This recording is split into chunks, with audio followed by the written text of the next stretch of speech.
Well, Angela, congratulations on the victory. Thank you. Just your immediate thoughts on how the fight went. I think it went well. I wanted to finish her. I felt like I got close, and then she got me with that trip that I like to do. So I was kind of pissed about that. But I felt good in there. I could hear my coaches really well, and I saw that she was really getting hurt to the body, and I was kind of inspired by the last fight between Jourdain and Rojo, and you know, the body shots were working, and I just kept trying to go there, and I felt good about the little bit of takedown stuff I did. I felt like I could have done more, but I really felt like I could finish the fight on the feet, so that's what I was going for in the last rounds.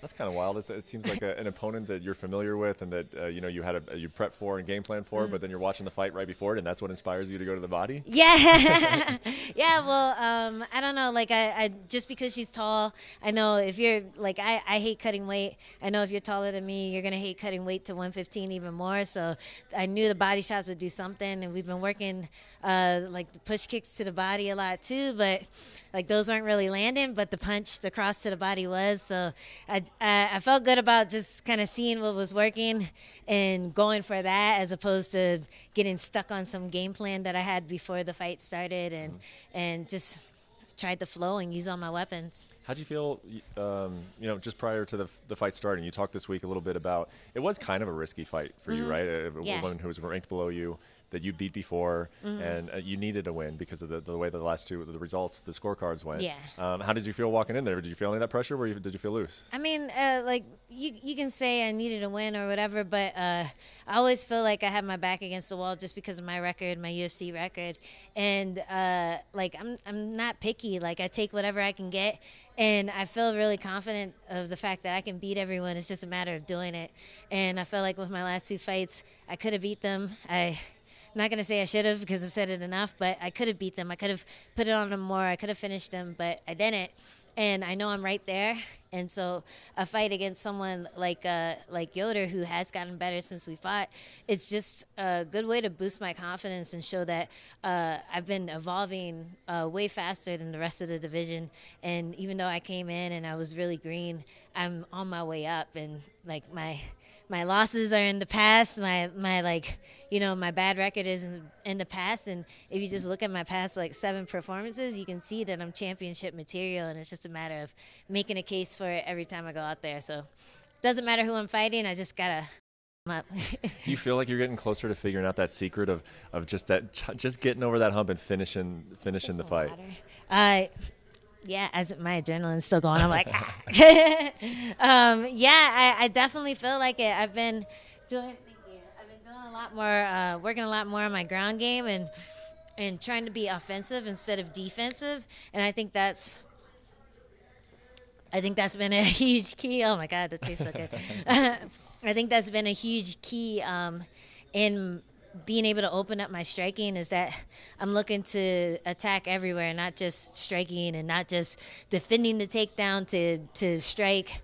I'm defending the takedown to reshot. I'm defending it to get my own takedowns, and I'm attacking on the ground.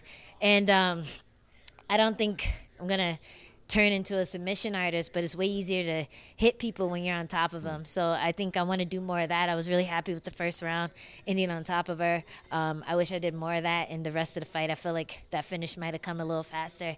And I think as long as I keep working on that and attacking everywhere, fighters like Max Holloway, like Tony Ferguson, like Dominic Cruz, like they all inspire me to just be dangerous everywhere, and that's my goal. I think that's going to be my final form. Mm-hmm.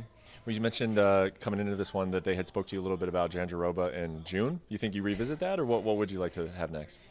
Yeah, I'd be down for that. I think that'd be a great test, especially if I win attack on the ground against her.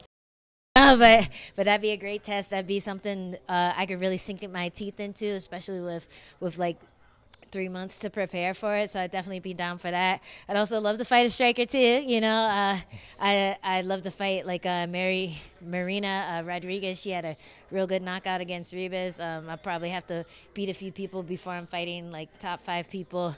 You know, I'd love to fight that supposed to fight who's ducking me. So I dare the rankings to rank me one spot above her next week, just for 1 week, just so I could call her out, because that's her only reason, is because I'm ranked lower than her. So that would be great.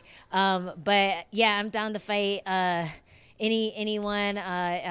I think I'll probably end up fighting someone who's desperate for a fight, like Yoder. I think she was having trouble getting a fight booked, and that's how we ended up fighting. And I'll probably end up fighting Jandaroba because no one wants to fight her because she's low ranked and she's a tough person to beat. So I'm down. Let's do it. Let's scrap. Yep. Well, just in case anybody's wondering, that was Tecia Torres that you were referring to. You did not say her name, but I'm sure she's nice. Let the people know who you're talking about. I want to fight her.